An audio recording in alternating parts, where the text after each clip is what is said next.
Hi, and welcome to How to Survive in the Book Criticism Landscape. My name is Kristen Martin, and I'm going to be introducing tonight's panel about why the book criticism landscape has shrunk and how we can navigate it.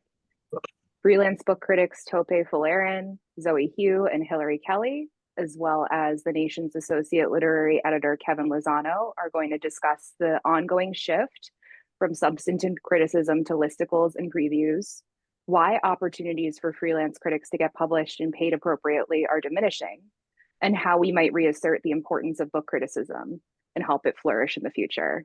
The panel is going to be moderated by Adam Dalva, and it's co-sponsored by the National Book Critics Circle and the Freelance Solidarity Project, which is a division of the National Writers Union.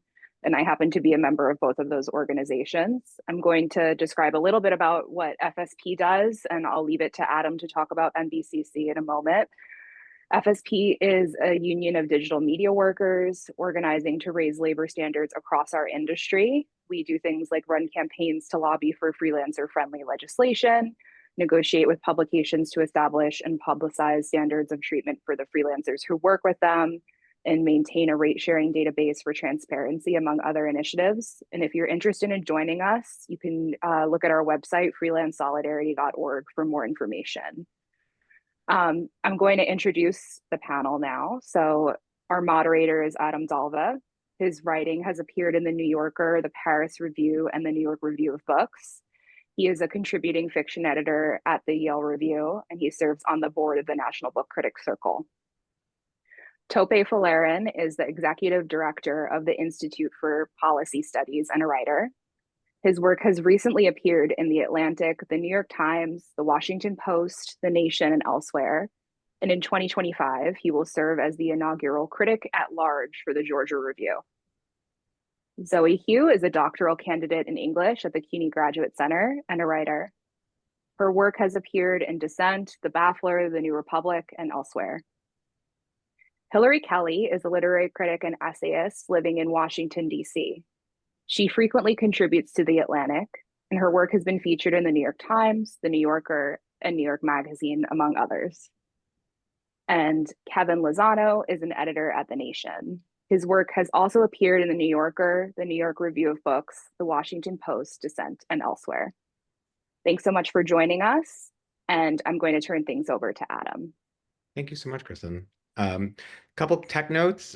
We are going to be monitoring both the chat and the Q&A, and I want to leave a lot of time for audience questions on this one, since I know if I were in the audience, I'd be frantic to get some questions answered. So I'll be keeping my eye on it, but I'll kick over there probably in about 30 or 35 minutes. So please fill that section, the Q&A section, with questions. If you go to the top right corner of your Zoom screen, you'll have the option to hide non-video participants. If you click on view, that will just reduce the grid down to the people who are talking, so you won't have black squares, although I love seeing our black squares. I just want to give a tiny bit of context about the NBCC, and then we'll throw it to our wonderful panelists. The NBCC, the National Book Critics Circle, is celebrating their 50th anniversary this year. We are a large group of critics. It's a member-based organization. We rely completely on membership to keep the organization going. We give our annual awards, which will be this March, and we'll drop some info in the chat about that awards. We'd love, if you're in the New York area, for you to join us and come watch. All members and non-members are invited. In addition to the awards, we also do mentorship with our Emerging Critics program, do programming and events, and have a lot of resources for critics who might be looking for contacts, wondering how to get reviews published, a lot of kind of seminars and thoughts about how to better fit into a community of critics. I've been a member for 5 years, and it has totally enriched and changed my life. So I hope it can do the same for you. Okay, Kevin's gone. Kevin was like, fuck that. Kevin just quit the NBCC. He's yeah, I don't even know if he's a member. I should have scoured our roles. So with that, maybe we won't start with Kevin as I vindictively seek revenge. I thought we might start by just asking each of our panelists generally to kind of think about this topic, maybe a minute or two each. Hilary, you were kind of prepped for this, so I thought I might start with you if that's okay. And then once we have that kind of initial 1 or 2 minutes out of the way, I'll try to guide us through some targeted questions. Sure. So it seems like there were sort of 3 big topics that we were gathering to talk about here. tonight. The first thing I'll say is that I'm getting over the flu, so I apologize if I directly cough right into everybody's speakers. But I've been a working critic for I guess about 12 years. And for very, very few of them, I've been on staff anywhere. I haven't been on staff at a single magazine since 2014. So I've been living the freelance life for a decade. And over that decade, the thing that I've noticed the most is not even necessarily that there is sort of like a downward trajectory, but rather that there are waves of hope and then crashes of despair. And they often come in the form of vanity magazine owners, and other uh, agents with money who want to invest heavily into what one magazine in particular is doing in terms of book coverage, and they want to bring on a lot of people, and they want to, sort of have a little renaissance. And then when they realize that it's not the cash cow that for some reason that they thought it was going to be, the whole thing sort of comes crashing down. And because I've been through that cycle a couple times at a couple places, um, one of the things that I've sort of learned as a matter of self-preservation is to trust people, not places. And that has been sort of one of the guiding things that I think, especially over the past 3 or 4 years, has made my career a lot steadier. I now have a few editors who I trust and who I would follow no matter where they go. Um, because that relationship is far more durable than the relationship that any magazine is ever going to have with you or any newspaper. They are thinking about their bottom line, and you are one small little tick in there versus a relationship with a person who, often can grow to be a friend outside of the work. Um, that is the sort of thing that promises at least steady respect, if not always steady work. Um, Great. so I kind of went straight to advice, but but as somebody who's done it all, who has like written those listicles and you know, I have found that it's way more about the person who you find, who you recognize. Like for me, I'm very lucky I have editors at The Atlantic who I um implicitly trust, who I trust with my work, and who I trust um to see the value of my work. And that has been a very big and important and lasting change for me in my career. Anyone want to pick up on that? That was terrific. Yeah, that was really good. Like Hillary, I'm recovering from a pretty bad cold, so forgive my voice as well. I think Hillary said it so beautifully. And that connection between writer and editor is so important. I think about my career as a critic, which feels interesting to say. I started and am still a fiction writer, and that's, sort of the way I see the world. And I suppose that's my orientation. And I started writing criticism because, long story short, I was at a incredible literary festival in Nigeria and fell into conversation. Anytime you fly to Africa, you will inevitably spend like 20 hours at a random European airport. And I was in a random European airport, and I fell into conversation with this wonderful woman named Lisa Teasley, and who used to edit at the Los Angeles Review of Books. And I had no idea at the time. And we just had this wide-ranging conversation about movies and music and books and the rest of it. And it was just one of those incredible like conversations. I didn't hear from her for 3 years. And then she like messaged me, DM'd me out of nowhere and said, "Hey, would you consider writing a piece of criticism for us?" I had no idea what I was doing. You know, I just wrote a very long thing. I think sometimes of Jay-Z talks about, when he worked on Reasonable Doubt and he didn't know how to like sort of, the structure of a pop song. So he just like rapped at length, and he goes back and he's like, oh, that's weird. And I looked at my first reviews and I didn't know anything about a nut rap or anything like that. I was just writing and to Lisa's credit, she took on that work and was always looking out for me. And I really appreciated that. And then I didn't write for a while. And then I started writing more. And it's and now I do it a lot. And I think it is all about the connections with editors. I am lucky enough to write a fair bit for The Atlantic as well. And Maya Chung is my editor there, and she's just an extraordinary human, and sought me out, and it's really interesting, this kind of relationship you form with an editor, and an editor saying, hey, I think this book might match for you, and you have a conversation about it, or you might sort of propose a book and go back and forth, and that's been incredible. Shout out to Kevin, because I pitched him randomly like a few years ago, and he sort of put me in contact with David Marcus at The Nation, and I've written a few pieces for The Nation as well, and that's been lovely. So, I mean, I think those relationships are incredibly important. And then a little bit about like the state of criticism. My parents are from Nigeria, and I grew up in Utah. I did not grow up in a house where, people were reading The New Yorker or anything like that. So my exposure to criticism was really watching in a kind of obsessive way Siskel and Ebert, first on PBS, and then when they went into syndication. And I still think about that as a model of criticism, because I think critics have a couple responsibilities.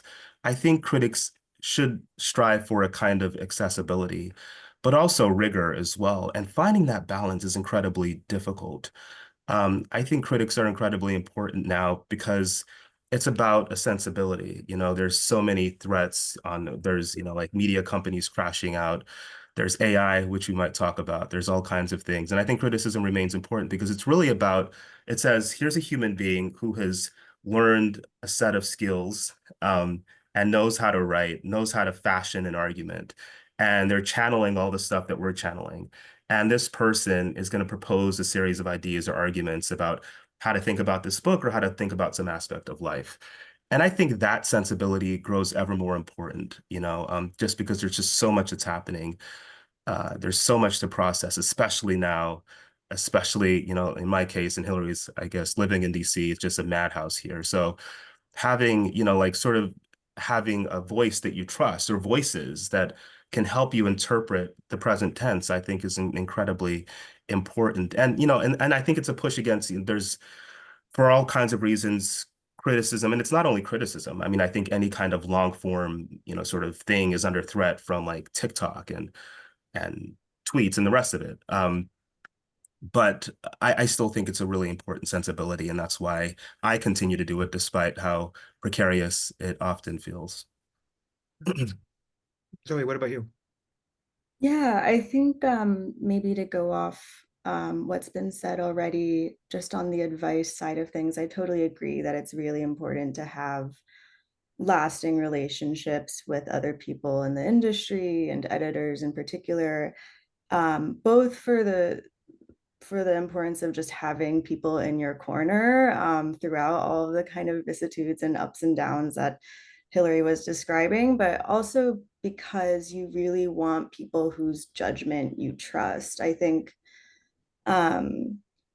with all of these new magazines that come out and then crash out, and just the sort of decisions that editors make when it comes to who's published and what they're publishing on, like a lot of that from the freelancer's perspective can feel really opaque and even arbitrary, and also sometimes like the outcome of a certain elitism or gatekeeping.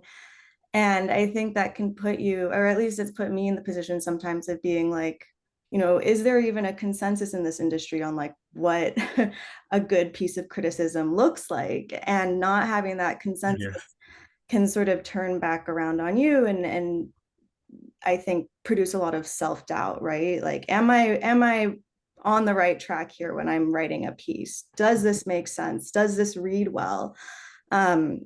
And kind of in my experience in the editorial process, like you don't always get the full attention of an editor, and a lot of that has to do with like the working conditions that editors are under, and maybe Kevin has more to say about that. You know, I only have kind of an outsider's perspective, but like a lot of magazines are understaffed. They have quotas for like how many pieces they need to put out. An editor doesn't really have the time or energy to really give individual writers sustained attention over just one piece. And I think a lot of us maybe feel kind of nostalgia for like a previous time when there was a real sense of like mentorship between editors and writers, you know, the 3 martini lunches or whatever, where you're going over a piece or your ideas or whatnot. And we just don't really have that anymore.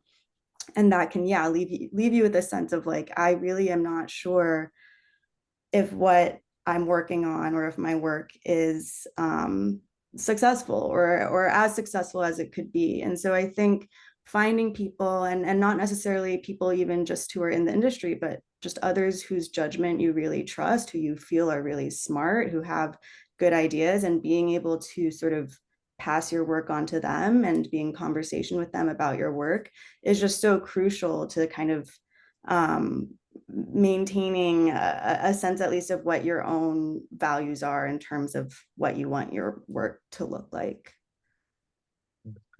So Kevin, everyone wants a good relationship with the editor, so we're all going to try to please you here and take it away. Yeah, I guess on the sort of question about the state of criticism, I guess in my own position, I feel cautiously optimistic. I feel like we live in an age with a lot of good criticism. I think that comes from like the kind of vocational aspect of my job, which is like teaching a lot of young critics how to write an essay. And I'm always sort of surprised and delighted by like the kind of intellectual rigor that like young people bring to a very old form of the essay review, and the sort of sustaining engagement with like a form of writing that one might think of as somewhat old fashioned. But I think a lot of people have a lot of interest in the thoughts of critics because everyone wants someone to explain the world to them. And I think that's like sort of a necessary kind of value to sort of go to Tope's point about like what the sort of value of criticism is today. As far as the kind of economics of this all goes, I think, you know, the crisis in criticism, if one exists, is really just a crisis in like the kind of publishing industry that is a longstanding one that's like existed, you know, way before the 2000s. And it's hard to know how to solve it and like what kinds of stability that can be offered to people. I get hardened by the labor movement, and I think this sort of freelancer solidarity project is like a great model for like the ways in like which writers that don't have a formal institution to protect them to like be allowed that kind of protection. Because I think this goes to Zoe's point, like critics can be thought of to exist as these kind of independent agents who, you know, cast judgment about like these things in the culture, but really like it's also a class of worker. And I think that's like something uh, to emphasize strongly. One of the like strange dynamics about being a freelancer in particular, though, and not just a critic, because all of us here are freelancers and none of us are on staff. And being on staff, I want to be clear, is an entirely different beast. And it comes with a lot of other responsibilities that most of us are probably glad that we don't have. But at the same time, it means that you're in sort of uh, that your writing mode and your career mode are often at odds with one another. And by that, I mean that you don't want to be cowed or crouched in a defensive position with what you're writing, but at the same time, you are a person entirely at risk, right? Like you don't have um, the backing of an organization entirely around you for like practical and emotional support. And those things can be tricky. Like, you know, I've done a lot of writing about television as well as a lot of writing about books. And one thing that always just like genuinely pissed me off was that I was making the same amount of money to write about TV as books. And it took me a quarter of the time to write a TV piece as it did to write a book piece. For this very simple reason that it takes me a quarter of the time to watch a damn episode of TV than to read a 450-page novel and think about it. And yet you sort of find yourself as a freelancer, and I'm saying this just sort of maybe just to let other people know that this feeling is out there in case they have it too, that it can feel very scary to feel as if, you know, if you push too hard for what you want, or you ask for more, or you, on everything from like line edits to rates, there is a fear in the freelancing community that I know that I feel that then you're just a pain in the ass, and so you can be dispensed with. And that fear definitely exists, but I also find that I have to make sure that that's not emerging in what I'm producing and what I'm writing, and that I'm not then writing out of that place of like, oh, I want to be hired, like that I want to be picked. I want an editor to email me. I want all of these things, that like the work is about the work itself and it's not about the career. Like the career and the piece are two entirely different entities. The chat is If that popping off with approval for what you just said. Not many questions, a lot of praise. I guess one follow-up that comes to mind, and I wonder what the three of you think, I was really moved by that, is I always think there's like a strange correlation between like tactics and fear when one is a freelancer. So many events I do with younger critics or people trying to break in, people who might not have the relationship with the editor that the three of you talked about so beautifully yet. There's sort of like a what should I do? And that what should I do question might not necessarily correlate to what would I want to do if I had the time. Like, should I pitch negative reviews? Will that get me noticed? Should I pitch short reviews? Can I, Zoe just wrote a beautiful review of a book that came out 20 years ago. Like, should I do that? Is that a thing I'm allowed to do? And those tactic questions, I think, are a little bit about how to get noticed, but also a bit of, I think, fear of I love this thing and I don't actually know what to do inside it. So I wonder, like, thinking about what Hillary said, how does one manage like the game theory of being a freelancer with one's like passion and heart? Do you tune it out? Do you have to keep that in your mind? I also don't like annoying my editors, even though sometimes one kind of must. And these are all questions I have. Yeah, it's a really good question, and one that I'm, I guess, processing all the time. Um, I think so much of it is about that precarity and trying to ensure that you still have a career, that you still have an ability to kind of write what you'd like. And I think in my case, when I think about, I think, for example, like being a person of color and how that impacts, so first of all, the only reason I am a critic is because like, consistently people of color have reached out to me and have given me opportunities. And that is a massive thing. But not just, I remember I pitched, I think his name is Ryu Spaeth, who is now at New York Magazine. And I wrote this thing kind of on spec. I sent it to him and he said, this is not right for us. I like the way you write, but this isn't right for us. And I was like, okay. And I think inspired by that, like I never tweet, but I like did like a 20 sort of tweet thing about Black people in autofiction. And as I was tweeting, he emailed me like, and this was maybe 10 minutes after he turned down the thing. And he said, why don't you write about that? And he was then at the New Republic. And that was incredible. And so we worked on a piece for a while, published that. And then Christian Lorenzen, who I'd read for a very long time, DM'd me and said, hey, I love that piece. And he then linked me to other people. And so like, I think from the outside looking in, it looks like it kind of resembles this kind of elite thing. And I know because a lot of people have emailed me and they said, how do you, write for this publication or what's going on? And I think about that all the time because I'm not, sort of like an academic. I know Maris is right. I'm not an academic. And nor am I sort of like in New York. I, am doing other things during the day.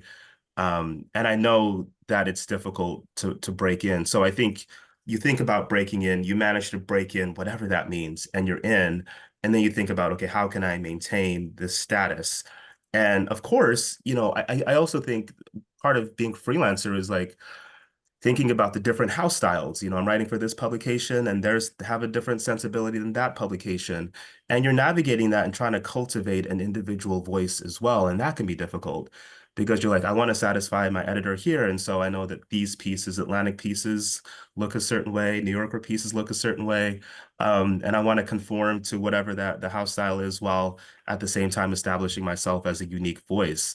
And then also trying to cultivate a presence beyond like the negative review, because I think we're all aware of the fact that if you do the kind of, insane, sort of joke-filled negative review that's sharp and is a total takedown, that's the kind of review that might go viral and ensure that more people ask you to work. But I think as a human being, that's not my sensibility.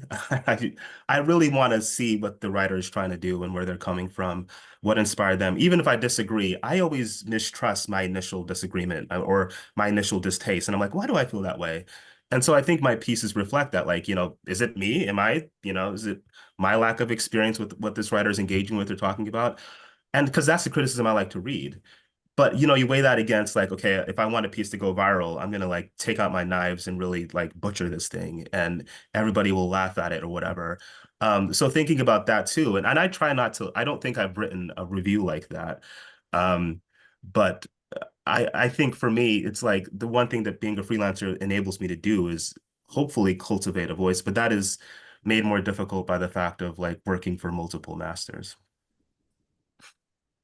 The thing that So you said about oh, go on, Hillary. You go the first. thing that you said about the negative review, and I don't want this to turn into a giant discussion on negative versus positive reviews and what all of that means. But I think that if you are a critic and you find yourself either only writing positive reviews, only writing negative reviews, um, and and that being sort of your shtick, then you're not actually a critic. I think that you are a careerist who has developed a little thing that gets you noticed. Because it's not about the critic. Like the critic is a part of what happens, but it's not about the critic, it's about the work. And you know, there's a piece of advice that I was given by someone before I had ever written a book review, which was never never destroy somebody's first novel. It's just not necessary. Like you can offer constructive criticism, you don't need to fake it. But there is a little bit of a cottage industry out there um, of creating a persona as a critic who is just out for blood. And all that does is say something about that person and very, very little about the thing that they're writing about. Um, Do you have and anyone in mind, Hillary? I'm just playing. I I have an Eye idea in mind of twitching. somebody who does it well though. When Patricia Lockwood hates a book, Yeah. right? Like we all remember like, Patricia Lockwood saying that they shouldn't have sent an assassin after John Updike, right? But we remember it because she's done so many other things so beautifully and she has such respect for the other things that she writes about, that we were like, oh, she must have had a good reason for like what she for what she did, you know? Um, so I don't want this to all be about negative versus positive reviews, but like, you know, if you're coming into it, if your whole persona or your whole mindset coming into the piece is just, I'm going to destroy this, um, like that's what therapy's for, you know? That's I mean, I know it costs a lot of money and therapy costs sometimes the same amount as you get paid for a piece. So If you're I lucky, if you're recognize that lucky. there's like, that's an issue, but No health Yeah. insurance. It was 10 Publishers Weekly reviews for 1 hour of therapy. Yeah, I Um, think to that point, this question of like, where do you start and what kind of object do you choose as a critic? What I've noticed for myself and for other kind of critics who are getting started is that like you want to follow what you're most interested in. I think people who tend to be really successful in getting pitches out there and getting published, they're able to choose an object that they're interested in, but also make sure that that object has something to say about the wider culture around us. I mean, Kevin, what you said about like people want the world explained to them. I think that gets at something where it's like if you're able to connect a book or a work to a wider trend or pattern or even just sort of cultural assumption that's out there, that seems to me what editors are really excited by and also what people are really excited by. And I think that also kind of points to the like negative positive thing you were talking about, Hillary, where it's like, like I would never pan a book that was published by a small press. Like, why? I would never do that because first of all, like, I mean, they're the economics to it, but also like I would be more excited by a pan of an author who has a certain standing and authoritative standing in the culture, because by panning that work you're kind of able to say something about what that author stands for culturally or socially, that is not limited to that author or not limited to that work, right? The work represents something wider that you're then able to look at critically or negatively. And that to me feels a bit more productive than just like ripping into someone because of like, I don't know, their prose or the way that the book was structured or whatever. So I think there's, this question of like cultural relevance that becomes really important when you're both choosing what to review and then also choosing kind of how to review it. If we're looking for sort of, we talked a little bit about this, like the how to get started question. Are we still sort of wanting to give people a little bit of something on that? I think I practicals did are want to always say something Go on, Kevin, about you go first. I was just responding to Zoe and everything else that's been said. I think when I get pitches and I think about whether or not someone should write about a book, I don't really think about whether or not they like it or dislike it. I think those are somewhat relevant questions. I think like I'm interested in someone's emotional commitment and intellectual commitment to a piece of work and their enthusiasm. And I think those are things that are reflected in writing quite, I think, literally when you read a pitch. I think you can tell if someone just like wants to write about something because it's the thing they're supposed to write about rather than what they want to write about. And I think those are the kinds of questions I'm concerned with. So yeah, I guess I wanted to add that because I feel like there is a kind of there's like you're going to do so many things to teach people how to pitch to an editor, but I think like the only thing I can tell people sometimes is that one can like sense enthusiasm and intellectual curiosity in regards to like a subject they want to write about immediately. Yeah. Let me ask, and then we'll go to Hillary. I felt the same when I was editing reviews, but I found it hard to quantify what it was that made me feel that someone cared. I agree that it is like a bit of a secret sauce, but I wonder if you have, is the answer to write what you care about? Yeah, but I also think some people might actually go toward a template, even if they do care about what they're writing about, and maybe damage their pitch involuntarily. I mean, I don't know if there's any secret sauce that I can like think of off the top of my head. I feel like as far as like a young critic figuring out what they want to write about, I think you almost have to like sort of go to the things you like the most before you can like enter a phase as a critic where you can like reckon with like ambivalence and ambiguity, I think more readily. So I don't know, just you shouldn't like write anything you don't want to write. I think that's the sort of secret to all of writing. I feel like I have been asked to write tons of things I didn't want to write, and I did it because I was asked to, and I thought it was like the right thing to do at the time. And do I ever like think about those pieces of writing very fondly? Like, no. Like if you go to pitchfork.com, you'll read hundreds of music reviews I wrote in my 20s that I haven't thought about like at all. But in the years since I've written sporadically and like I'm very happy with everything I write because like it's something I took a long time to think about. I understand like that I'm in a privileged position here because I have the time to like think and like sort of engage with those topics for a really long time, and not everyone has the capability to do that. But I also believe that if you want to have a career as a critic, you have to sort of hone your métier. Like people have to know what you're about, and that is important. Okay, Hillary, we interrupted you. No, well, I was just gonna say, this is so stupid. But I just got wallpaper in my office, so I took these down so they're not on my wall. But I like leave myself two little notes that are just like my constant reminders while I'm writing. And one of them is write the piece you want to write, which seems like a very stupid and straightforward piece of advice that absolutely anyone should be able to figure out, let alone like not a 40-year-old woman who's been doing this for 12 years. But I spent so much time trying to write the piece that I thought like Joan Acocella was going to write.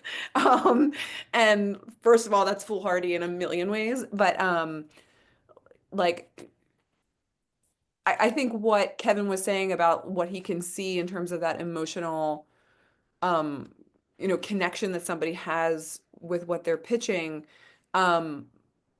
like that's really what you're selling as a critic, is you're selling like your humanity and the way that your humanity is going to interpret somebody else's version of humanity. And if you're not willing to do it in a way that is sort of original to who you are, it's not going to turn out like it's going to be crap. Every time I've done that, it's turned out to be crap, because my other one is comparison is the thief of joy. Like I just think about these two things over and over and over again when I'm writing, that like, I think that it's very tempting to look at someone who is extremely successful at what you want to do and to think, uh, they're really good at discovering old books that nobody else has written about. I should do that. And if I can find one, I'm going to find that success. Or like they're really great at writing about, like pop bestsellers in a snarky way. I should do that. But I mean, if it's not authentic to you, like everybody's going to see right through that. I mean, it's happened to me. I've done it. Like, in fact, an editor reminded me yesterday of a piece I wrote a few years ago that I like wanted to crawl under my desk and cry about, because I was like, oh, I can't believe I did that. It was so like embarrassing and pathetic. Yeah, sorry. No, it's great. Don't I'm know glad if we that's got advice, wallpaper lore also. I was very enthused. but Zoe, Tope, any thoughts on any of this? I have a good question from the chat to get to No, also. I think what's emerging is just like the cultivation of a particular sensibility, and that's what I think about all the time. And I think, others have said this really well, just about keeping that space for your voice to flourish despite all the pressures you might face, or despite what other people think you ought to be doing, or that sort of thing. And so I think I actually like those notes that you have, Hillary, because I think I try to do a version of that internally when I'm writing. And I think we're all aware of the trends and, what's popular and why it's popular. But I'm not convinced that that stuff always lasts. And, whenever I'm thinking about a book and talking with an editor, I really consult that like deepest part of me. And that's, like I'm having a conversation with that part of myself, which I don't always speak with, in other parts of my day, I'm accessing other parts of myself. But like I'm really intrigued by that sort of reaction. And my job is to kind of try to render that. And that's the challenge and joy and terror, I think, of writing criticism. And, especially like the review essay, which, you have an opportunity to kind of impose your sensibility on it. And I really do think of criticism as an art. And I think perhaps influenced by some of my other writerly endeavors, I want to like every time I write a piece of criticism, I always try to sneak in like a really nice metaphor. Like that's one thing I try to do. And my editor at The Atlantic sort of, I think, has come to recognize this. And sometimes they, like a lot of people take a look at it and like, take this out. Because some people believe that, a piece of criticism is just an argument and, this doesn't help the argument. But no, I I like beautiful writing. I like prose that, sort of causes you to pause and like put the thing down and walk around. And I hope that my writing at certain points inspires that sort of behavior or action from my readers, that they come across something beautiful that is about the piece the book I'm writing about, or is that just is in the writing and forces them to kind of think about and engage with the beauty of language. Because that's why, when I think about some of the critics that I read often, I really like not only their voice and their sensibility, but the beauty that they manage to kind of infuse into their pieces. Tope, I bet you they are much happier with you when they take out your metaphor than they are with me when they take out my abundance thing, which I like have never been able to when you get your start writing for New York Magazine, where you're allowed to pretty much put absolutely anything on the page, and then you go somewhere else.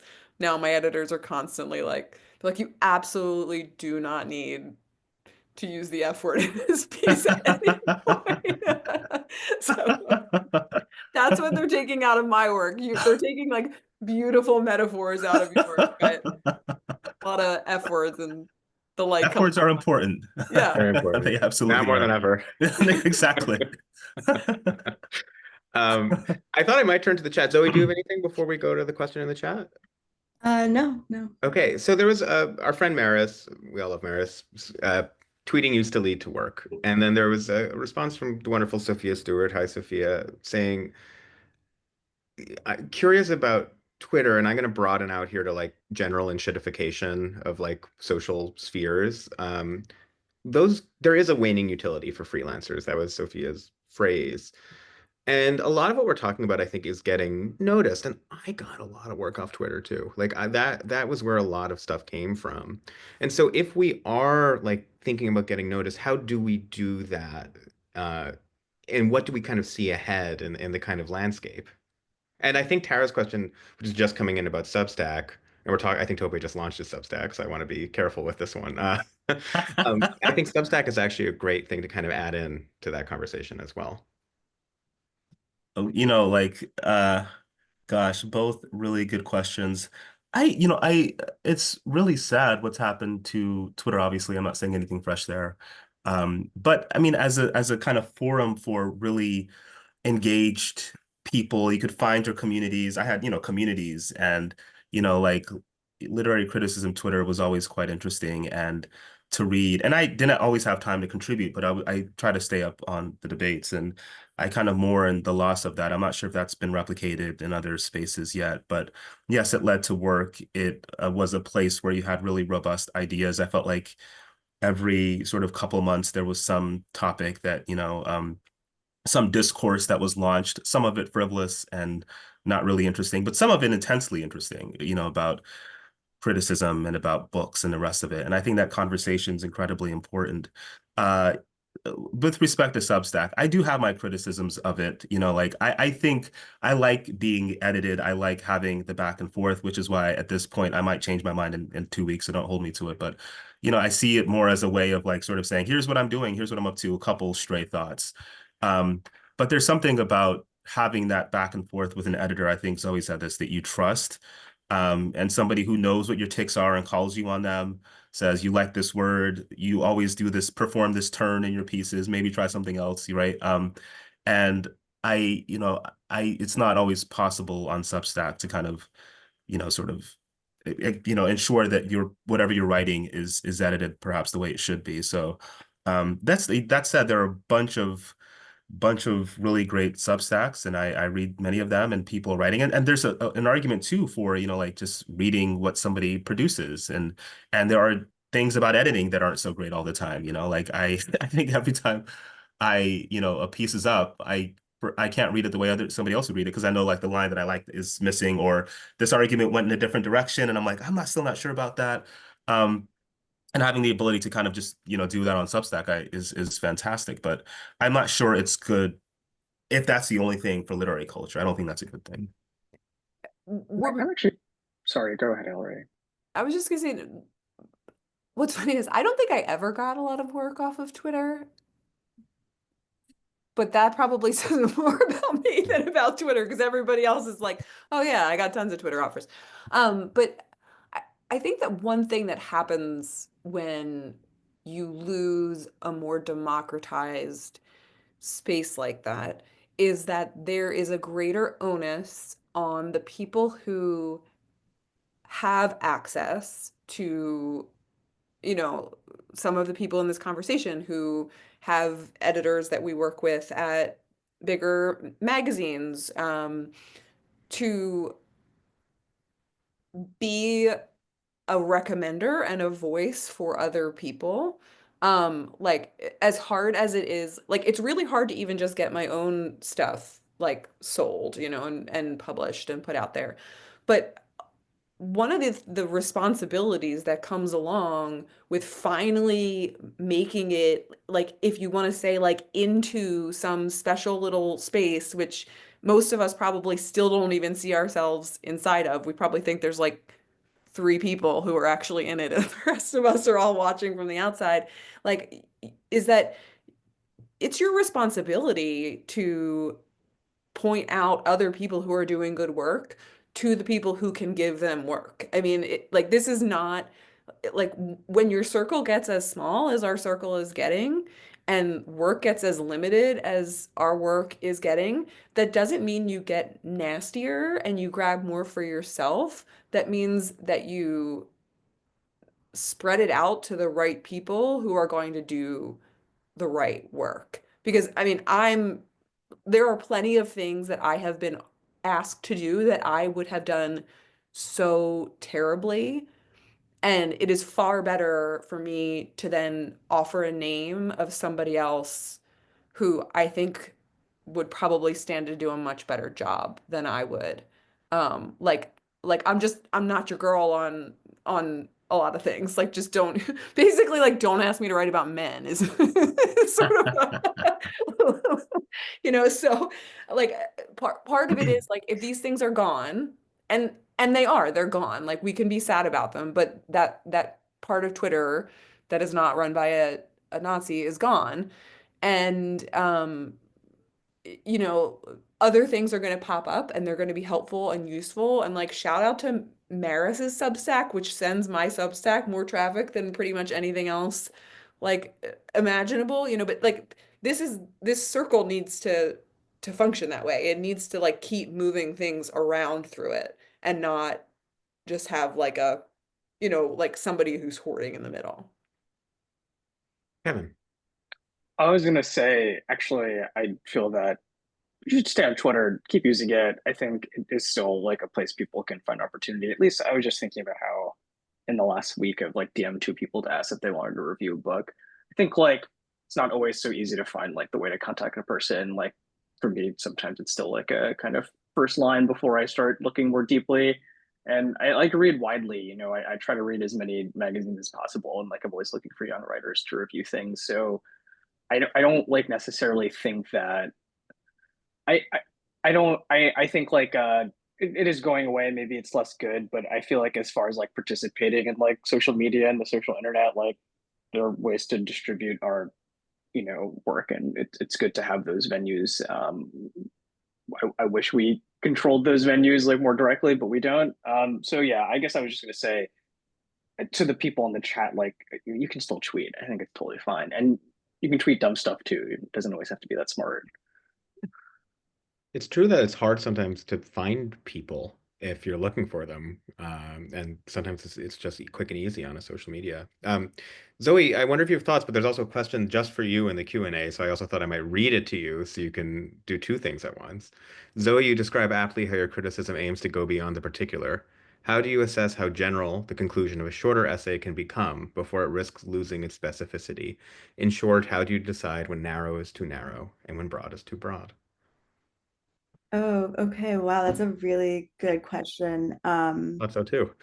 Yeah, well, okay, so in order to stall a bit as I think of an adequate answer, I'll just say on Twitter, when I sort of started out writing online, writing for magazines, there was this whole like conversation about whether or not you need to be in New York to write about books or to write for magazines. And I don't know if that conversation is still ongoing or if it's died down, but the one utility of Twitter was really that like you didn't have to be in New York. You didn't have to be in a city that was like a hub for criticism or where there were parties at magazines and you could like rub elbows with people. You know, there was a sort of democratization there.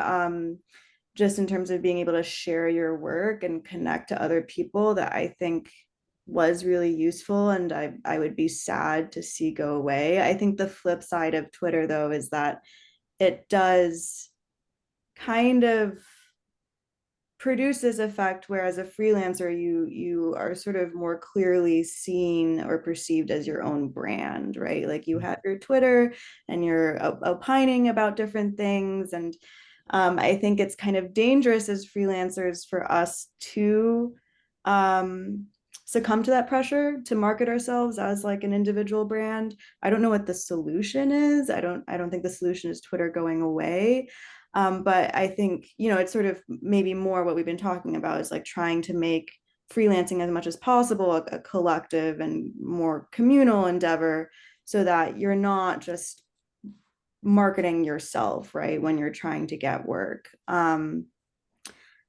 My impulse on the second question is like I love it when people go really, really big. I think like there's for me no such thing as too narrow. If you can stay within the word count, like God bless, it's hard to do already, but if you can stay within the word count and like really connect it to other either even just aspects of your own sort of personal experience, but also, you know, maybe other work out there, or just other things you're seeing in your kind of experience walking around the world.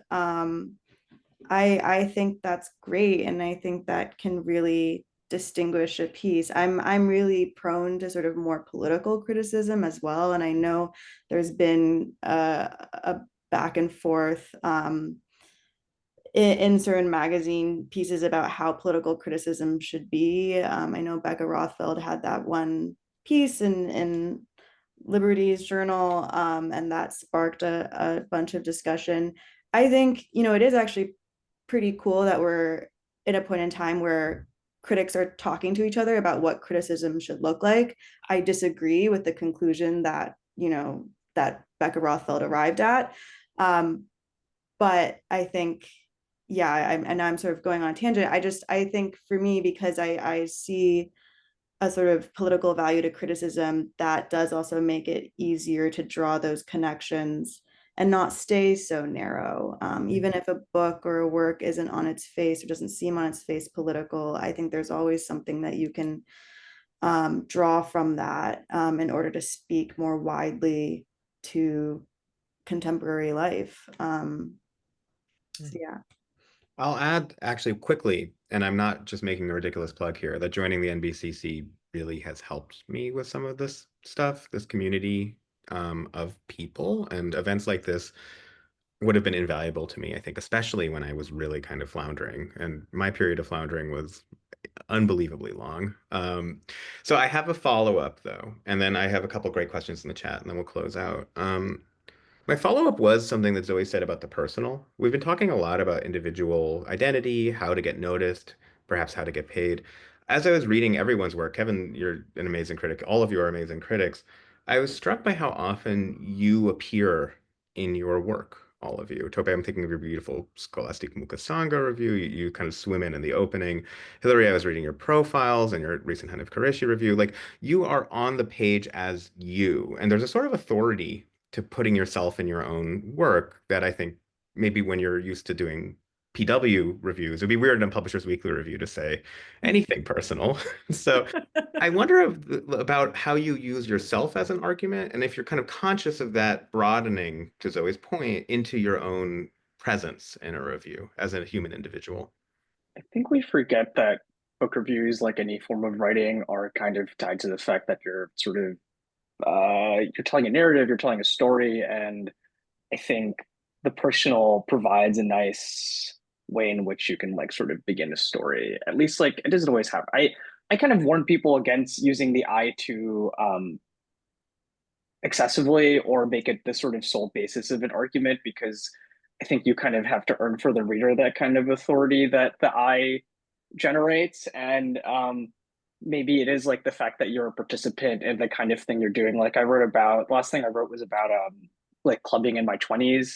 So since I had done that and I was writing about Emily Witt, I was like, well, I guess I could write about myself under this circumstance because I was like a sort of shared part of this scene. Or if I write about like the fact that I was an underpaid, like, staff writer at a magazine and I'm writing about the media, my experience here allows me to have an inflection point. But I think like what those are just like kind of storytelling conventions, like they're devices I'm using in order to like kind of advance the story from point A to point B. I think of it almost, I guess, mechanistically, which is maybe not so romantic, but like, I think that's the thing. Like the I is like the kind of foundational part of the story. I find the mechanical very romantic as an editor. Any thoughts I on mean, this one? Hillary, go for it, then Tope. I think I mean, I don't know about you guys, but I kind of can't help it. I mean, like I am there. Like to deny my presence would be foolish. Like I am there. I am the reader who is like offering that argument. And it doesn't mean that I think it's just sort of for me it's like a form of honesty, like a form of being like almost of reminding myself too when I'm writing like that this is me and my argument and my pattern sensing and all those kinds of things and it's not everybody else's, but like the experience that I had reading that book was a deeply personal and in like engagement with the I, and it doesn't always necessarily even have to come out in the piece, but like whenever it does, it's usually because it's a form of honesty. Like, I mean, I find myself doing it far more in my profile writing than I do in like a more typical, like straightforward review. Um, Mostly because I don't want to steal like valuable space in a 1,200 word piece away from somebody else's work to be like, by the way, like I too enjoy, you know, fine dining or whatever it is. Um, but like I am there.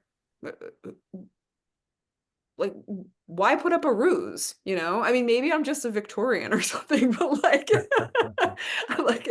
like I'm there, and I found that if I'm gratuitous about it, my editors usually reel me back, which is nice when they're like, we don't need all this. You can sort of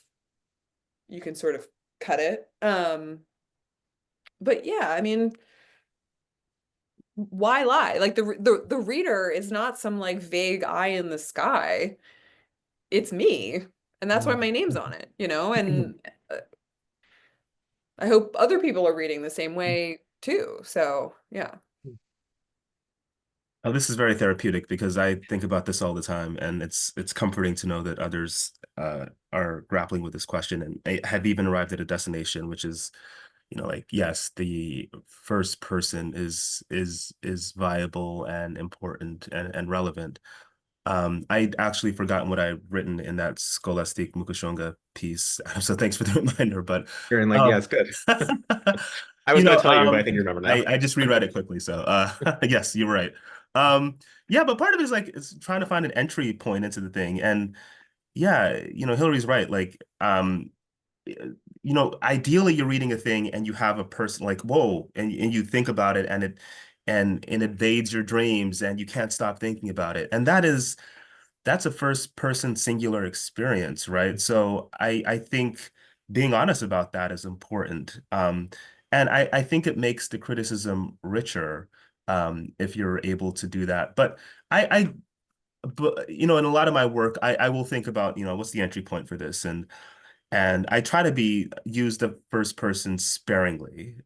Maybe after this conversation, I'll use it more. Because I don't want the reader's, sort of perspective to be, okay, like, everything that, Tope reads and engages with, he kind of filters through that, like that's his only approach to the work. And maybe that is a ridiculous perspective, but it is one that I've had. But it's funny, like it's also a measure of confidence because the more I write, and especially the last couple years, I've written a lot of criticism, more than I thought I would. I think that I am more confident, perhaps is the only word for it, in asserting, as it were, my selfhood. This is who I am. This is why, like this is important to me, or this is why I don't like it. Um, and I think it goes back to an earlier part of this conversation when we're talking about trying to get your foot in the door and trying to, reading a bunch of reviews and think, okay, like what approach should I have? What stance should I have? That sort of thing. And then once you feel, I guess, a measure of security to the extent that one can ever feel something like that within this crazy business, um, and you've built up a rapport with an editor and, you've spoken on the phone with the editor or exchanged a bunch of emails, they know who you are, you know who they are, perhaps it becomes easier to say, well, this is who I am and this is why, to kind of, stand in that sort of sense of this is why it's important to me and why maybe it should be important to you. One So we have last, two. Oh, go on, Zoe. sorry, Please. sorry. No, don't be I sorry. just, This is a panel editor's dream.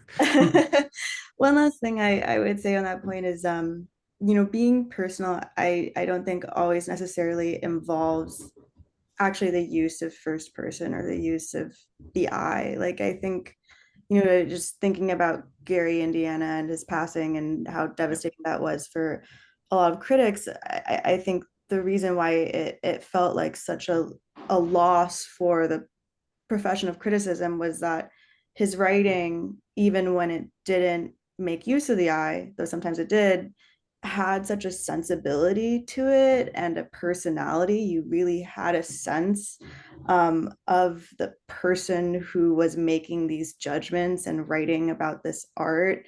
And I agree with Kevin, like that has to be really earned.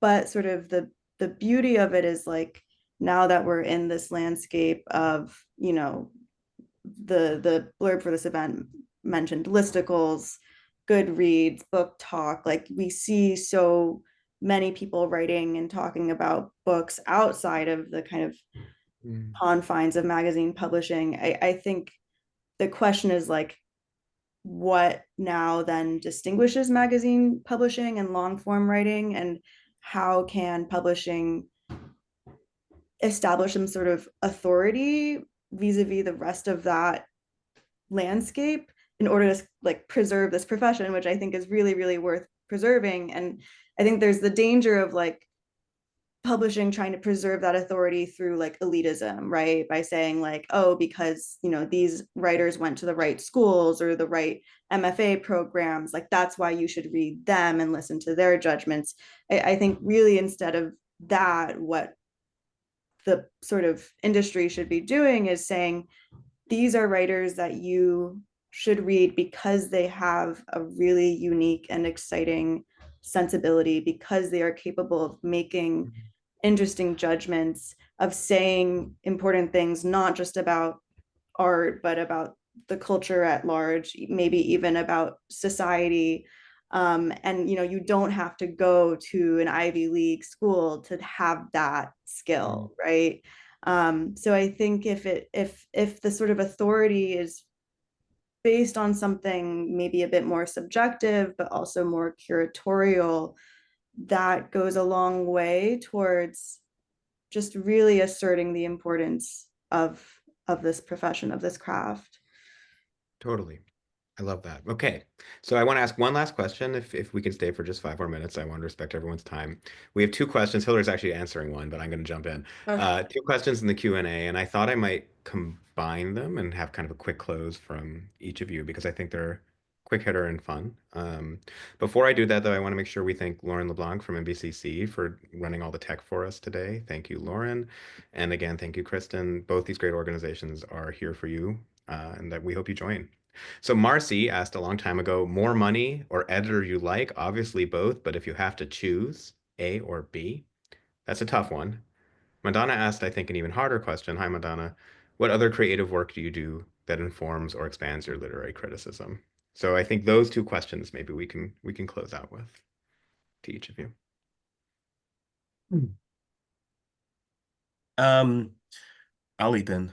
Editor or money? an interesting question. You know, I think in my sort of experience, working with really great editors has been incredibly important for me, and I've learned so much about myself and how to write and how to think from great editors, and or at least how to sort of sharpen my thinking is a much better way of putting it. So um, I think if Forrest, gosh, who wants to make that decision? But maybe I'd sort of lean on that side of things. And I mean, other art, you know, when I was in graduate school, I read a lot of Susan Sontag, and I became sort of obsessed with her journals. And it's incredibly interesting when you read, you know, like what she was writing as a teenager and her desperation to kind of hoover up every single bit of culture that she could. And I think that's a nice, that's a great practice. And I try to do the same to the extent that I can. You know, for example, I love watching movies. It's really important to me. Try to watch at least a couple a month at the local sort of art house, sort of movie theater here in DC. Shout out to the Avalon. And that's, you know, an important practice. I go to the museum just about every weekend, whether it's the Hirshhorn here or the National Gallery of Art. And I think doing that like provides my mind with the space to rest and explore. And of course, I read lots and lots of fiction. Um, and, you know, like there's something always happening in the subconscious. Hopefully, when you're asleep, you know, things are working themselves, ideas are coming to the fore, or maybe they're battling it out in your mind. And hopefully, when you wake up or when it's time to write, you have something there you can grapple with. And I think having, you know, sort of material to engage with is incredibly important. So, yeah, sort of going farther afield is an incredibly important part of my criticism and artistic practice. I can go next. I'm going to give two answers to the first one, and they're going to be super, super honest answers. 40-year-old me right now picks B. 27-year-old me picks A. And I don't think that there's anything wrong with picking the money when you need the money, because it's like that's just what you need. There is, I'm not going to reveal who this person is to protect their privacy, but there is a very, very prominent literary editor out there who I've known for a long time, and who once told me that she was eating nothing but baked potatoes for dinner every night to make it through her literary internship at a magazine that we worked at. And that's fucked up. And if you need to take the job that has more money, it's not, it doesn't like throw all of your integrity out the window. Like, go ahead, take the job with more money. And when you can be the person who can choose B, and you can be the person who's like me, whose husband has health insurance, and therefore I have health insurance, then you get to choose B if you want. And other creative work that I do, I wouldn't say I do much other creative work, because this is sort of all I have time for, although I do sew, and that is oddly a perfect antidote to writing, because there is a formula, and you follow it, and then the little picture comes out, and that's great. But the thing that I read in order to constantly keep myself creatively on my toes is Virginia Woolf's diaries. Mm. That I try to read some of every day before I start work. Because, I mean, Jesus, if she can do that on her own in her diary, the rest of us are just bowing down, but still, you know, I mean, that's like, it's everything she writes is alive, and it just constantly keeps me thinking about, keeping my writing alive. So I like how much she complains about E.M. Forster in her diaries. I mean, I I like was how like, why much does she everyone like this complains guy? about her cook. Like, you have a freaking cook. Stop complaining, Virginia. But yeah. Zoe, Kevin?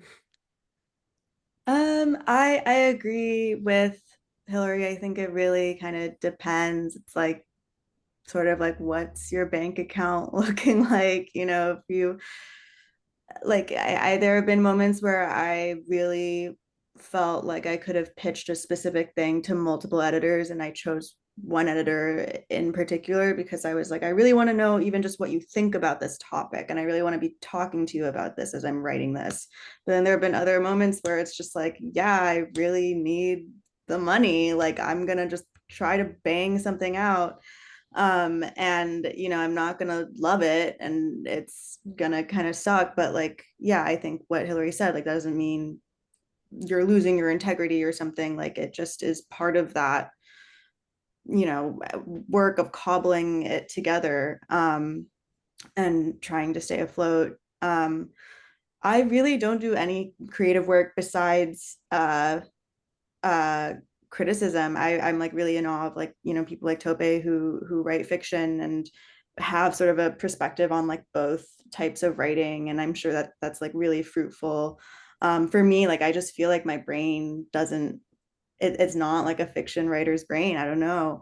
um I think I see like the creative aspect of criticism as like also kind of including longer form essays and even sometimes like reported journalism. And so toggling through like those three modes is really cool, especially if like I've been writing a lot of criticism, then sort of being sent out to do maybe like a long form journalistic piece where you're like talking to people and interviewing them, like that feels really exciting after like so many hours of just sort of being by yourself at your desk thinking about a book. But other than that, yeah, I don't really do other stuff. I'm And Kevin, all in it. all in. This would Yeah. be. Just for the first one, I guess I'll say again, you should just write what you want. And if the thing you want to write isn't to make you a lot of money, you do it. And if the thing you want to write in that instance is a person who's you want to be in collaboration with, that should be it. So hopefully you get both. That's what we all hope for. And on the second one, I was trying to think of a clever answer, and I was like, I guess like I'm a enthusiastic home cook, and I like make dinner for my girlfriend and my friends a lot. So like maybe the sort of ultimate creative experience that we all participate are the friends we make and the community we have, and we should think of friendship as a kind of creative act, and being a good host, like being a good editor, is to like sort of make sure that everyone's having a good time, I guess. Love it. And as for me, I usually take the money and I play basketball. Okay. So thank you so much to our four panelists. This was just such a fabulous conversation. I wish we'd go for many hours. So digital round of applause to you all. Thank you for joining us and have a great night, everybody. Thank you for having us. For organizing this. Thanks so Thank much. you. Thank This was you. great. Thanks to the audience. Thanks, audience. Mhm. Bye, everybody.